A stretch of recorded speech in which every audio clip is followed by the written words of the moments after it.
And when I finished that film, I needed to find a film that I could get excited about, that I could throw myself in as if it were my first film again. And I realized that when I read Harry Potter. Dry up, Dursley, you great prune.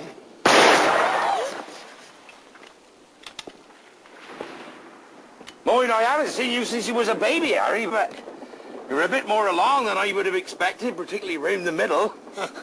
I'm not Harry. I am. Well, of course you are. In 2001, Columbus released the first of 2 Harry Potter films, Harry Potter and the Sorcerer's Stone, and Harry Potter and the Chamber of Secrets in 2002. Shot entirely in England, the movie featured a young cast of actors that included Daniel Radcliffe, Emma Watson, and Rupert Grint, along with screen veterans Maggie Smith, Richard Harris, Alan Rickman, Kenneth Branagh, John Cleese, and Robbie Coltrane. These magically delicious films were based on the best-selling books by J.K. Rowling, with screenplays by Stephen Kloves. My daughter Eleanor read the book and she said, Dad, you should think about doing this movie. I read the book and I fell in love with it. And I called my agent. I said, I'd love to do Harry Potter. And my agent says, yeah, well, so would every other director in town, including Steven Spielberg, who's probably going to do it. So I said, okay, I'll forget about it. I started writing another script, actually. And then about 3 months later, for some reason, Spielberg dropped out. And suddenly Warner Brothers was interviewing everyone, all of these directors. I remember getting the script in the mail, and it was a letter from Warner Brothers saying, you must promise not to duplicate this script, to destroy it. I threw the letter away, and I went to the computer, and I started rewriting it. No one knew I was doing that. And I called my agent the next day, and I said, look, I need you to get me the last meeting. I want all these other directors to go in first. I want the last meeting. So I spent 10 days rewriting the entire script. And I flew to Los Angeles, and I met with the studio, and they said, well, why do you want to do the movie? I said, I just feel incredibly strongly about it. I can see the movie. I had a visual idea for the movie. And I put the script down, and I said, I've rewritten the script. Free of charge, no strings attached. I just wanted you guys to see what I would do with the movie. I think that surprised them. In Hollywood, no one will pick up a pencil without getting paid for it. And they had seen that I had taken these 10 days and rewritten it. Whether it was good or bad or anything, I think that made an impression on them, because so many directors are so pompous and so full of themselves. For me, each job is another job, and if you really want it, if it's something you desperately feel that you need to do, you'll work as hard as you possibly can to do it. And that's what I needed at that point as a director. I needed a film that I could completely throw myself into, and it was Harry Potter. And 2 weeks later, I got the job. And as a result, I took that script, and I gave it to Steve Kloves, the writer, and I said, look at these as my notes. Take what you want to use, and we'll throw out the rest. And since then, we've had a great relationship. Steve wrote both Harry Potter films, and he's a director himself.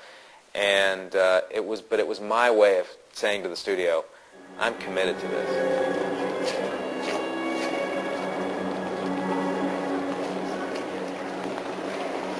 Welcome to Hogwarts. Now, in a few moments you will pass through these doors and join your classmates, but before you can take your seats, you must be sorted into your houses. They are Gryffindor, Hufflepuff, Ravenclaw, and Slytherin. Now, while you're here, your house will be like your family. Your triumphs will earn you points. Any rule breaking, and you will lose points. When you watch this film, I wanted people to feel as if the film could have been made in 1955 or could have been made in 2001. I wanted people to feel that way, that it had that sense of timelessness about it. Hello? I wondered when I'd be seeing you, Mr. Potter. The kids were all unknowns, so they were all, some of them had done nothing, this is the first thing they'd ever done except for the occasional school play. Daniel Radcliffe, who played Harry, had been in one other film, so they were very new and very green. In the first 2 weeks of that film, we spent just telling the kids I spent telling the kids to keep their heads up, to keep their eyes open, not to look into the camera as they were doing a scene, just to get through it every day. I wouldn't have swapped this for anything. It was a really fun time. It's the best experience. And I've developed as a person so much. Everybody on set has. I think even the adults have developed. And we all kind of, especially me, Rupert and Emma, and some of the other kids have developed really strong bonds now as well.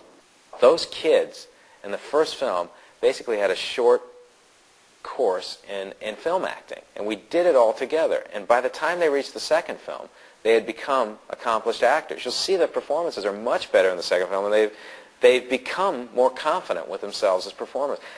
By the time now they've reached the third film, they are just truly comfortable with themselves as actors. I think everybody on set has really developed as actors and actresses. One of the ways I think I've developed is I'm not quite so shy about putting ideas forward. Because in the first film I wouldn't have done it. But in the second, I think I kind of have a bit more confidence with putting ideas forward and trying new things and doing different line readings. And so I think the second film has proved to be much more of a challenge, but hopefully I've met the challenge and I've done hopefully quite well. Listen! Terrible things are about to happen at Hogwarts. Harry Potter must not stay here now that history is to repeat itself. Repeat itself? You mean this has happened before? I shouldn't have said that.